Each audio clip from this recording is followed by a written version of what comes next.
Welcome to KTV news. బద్వేలలో digital arrest కేసులో 9 మంది మోసగాళ్లు అరెస్టు చేసినట్లు జిల్లా ఎస్పీ నచికేత్ విశ్వనాథ్ వెల్లడించారు. జిల్లా ఎస్పీ కార్యాలయంలో మినీ కాన్ఫరెన్స్ హాల్లో మీడియా సమావేశంలో మాట్లాడుతూ బద్వేల్కు చెందిన సీనియర్ అడ్వకేట్ పివిఎన్ ప్రసాద్ ఫిర్యాదు మేరకు బద్వేల్ పోలీసులు కేసులు వచ్చేసి దర్యాప్తు చేపట్టారని, తప్పుడు క్రిమినల్ కేసులు నమోదయ్యాయని చెప్పి లాయర్ వద్ద 72 లక్షల పలు దఫాలుగా డిజిటల్ మోసగాళ్లు వసూలు చేశారని, అందులో అరెస్టు అయిన మోసగాళ్లను రిమాండ్కు పంపామని అన్నారు. నిందితుల నుంచి నేరానికి ఉపయోగించిన పరికరాలు, బ్యాంక్ అకౌంట్స్ ఫ్రీజ్ చేశామని అన్నారు. సైబర్ మోసగాళ్లు కేరళ నుంచి డిజిటల్ అరెస్టుల పేరుతో మోసం చేసినట్లు విచారణలో వెల్లడైందన్నారు. క్యాష్ క్రెడిట్ గ్లోబల్ పేరుతో షెల్ కంపెనీ ప్రారంభించిన మోసగాళ్లు కోయా అహదద్ అనే వ్యక్తి పేరుతో 22 కోట్ల లావాదేవీలు జరిగినట్లు తెలిసిందన్నారు. దేశంలో పలువురిని ఇదే తరహాలో మోసం చేస్తున్నారా అని, తమ అకౌంట్లలోకి చేరిన డబ్బులను క్రిప్టో కరెన్సీలోకి బదిలీ చేశారని, కంబోడియా, మయన్మార్, ఇతర దేశాల నుంచి డిజిటల్ అరెస్టు స్కామ్కు పాల్పడుతున్నారని వెల్లడించారు.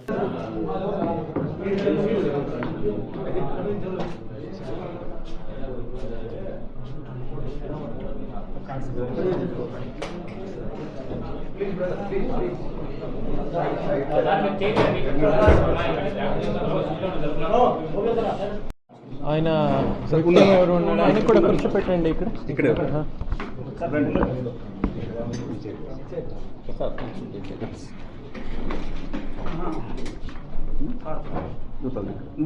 రండి, ఇక్కడే ఇచ్చాను. అందరికీ నమస్కారం. రిటైర్డ్, ఇప్పుడే అడ్వకేట్గా పనిచేస్తున్నారు, బద్వేల్లో ఉంటారు.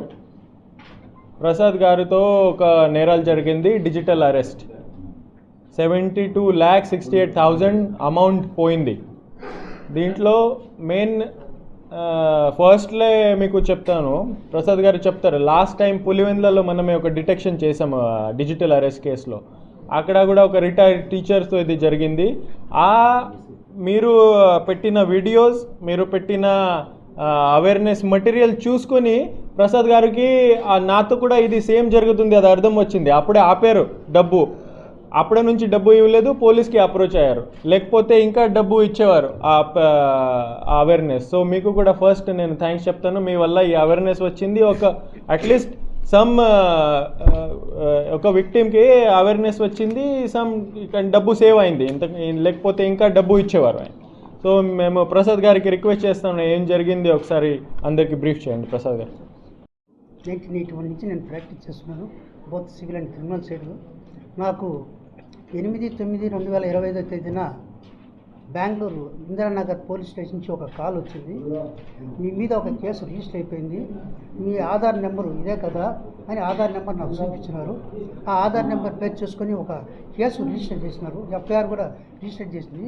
మీరు ఉమెన్ ట్రాఫికింగ్ కేసులో ఇన్వాల్వ్ అయినారు, మీరు ఇల్లీగల్ మెసేజెస్ కూడా పంపిస్తున్నారు అని నాకు ఫోన్ చేసినారు మదన్ కుమార్ అనే అతను. ఆ తర్వాత అతను ఒక 3 hours నాతో ఇన్వెస్టిగేషన్ చేసినారు, ఇంటరాగేషన్ చేసినారు. నేను చెప్పిన నాకేం సంబంధం లేదండి, నేను ఇప్పుడు బెంగళూరు కూడా పోయినోని కాదు. నా ఆధార్ కార్డు అంటే మేము రైల్వే స్టేషన్కు, రిజర్వేషన్కు, ఈ దేవాలయాలకు పోయేటప్పుడు రిజర్వేషన్కు మేము ఇచ్చింటాము. మా యొక్క ఆధార్ కార్డు బేస్ చేసుకుని ఆ ఫోటో మార్పింగ్ చేసుకొని సిమ్ కార్డు తీసుకొని ఏమైనా ఇల్లీగల్ యాక్టివిటీస్ చేసిండొచ్చు, నాకేం సంబంధం లేదని ఒక 3 hours మా మధ్యన కాన్వర్జేషన్ జరిగింది.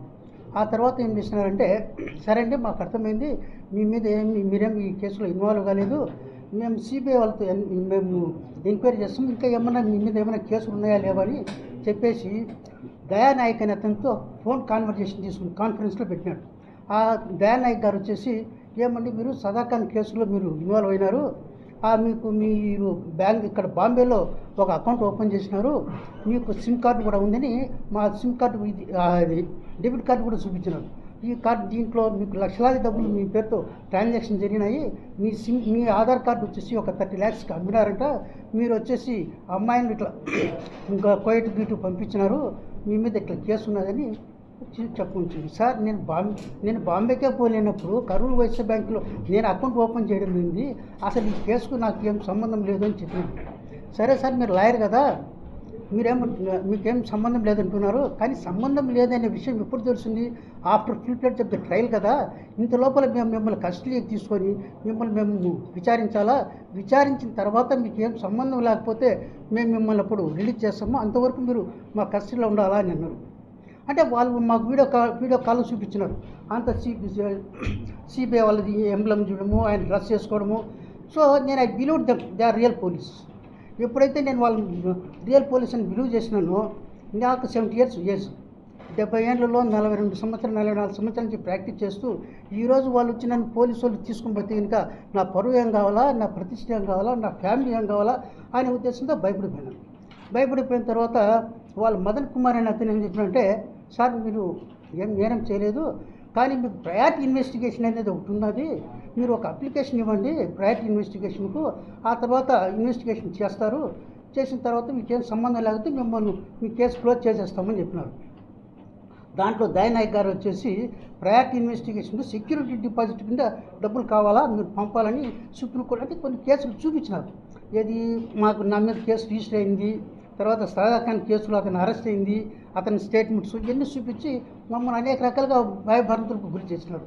ఇంకా అంతేకాకుండా ఈ విషయాలు మీరు ఎవరు చెప్పేదానికి లేదు, మీరు ఎప్పుడన్నా మాతో మాట్లాడాలంటే కనుక ఒక రూమ్లో కూర్చొని మీరు మాట్లాడాలా, వేరే వాళ్ళకి తెలియకూడదు, ఒకవేళ తెలిస్తే కనుక ఇది నేషనల్ సీక్రెట్ని బ్రేక్ చేసినట్లయితే అది మళ్ళీ ఇంకొక నేరం అవుతుంది, పైపెచ్చు మా వాళ్ళంతా ఇక్కడ చూస్తూ ఉంటారు, మీరు ఏమైనా చెప్పినారంటే కనుక అవతలకు మిమ్మల్ని మేము తీసుకుని పోయి ఎన్కౌంటర్ చేసేస్తాము, ఇది చాలా సీక్రెట్, చాలా సివియర్ అఫెన్స్ కూడా, ఇట్లాంటి కేసులలో బెయిల్ కూడా రాదు కదా, మీరు లాయర్లు మీకు తెలుసు కదా అని ఆ విధంగా. అంటే నా ఈ వయసును పట్టుకొని నా యొక్క వీక్నెస్ను వాళ్ళు క్యాచ్ చేసుకున్నారు. ఏది పరువు పోతుంది అనే ఒక పాయింట్ మీద వాళ్ళు నాతో ఈ విధంగా తీసుకుని దప్పదప్పాలుగా 72 లక్షల రూపాయల వరకు తీసుకున్నారు.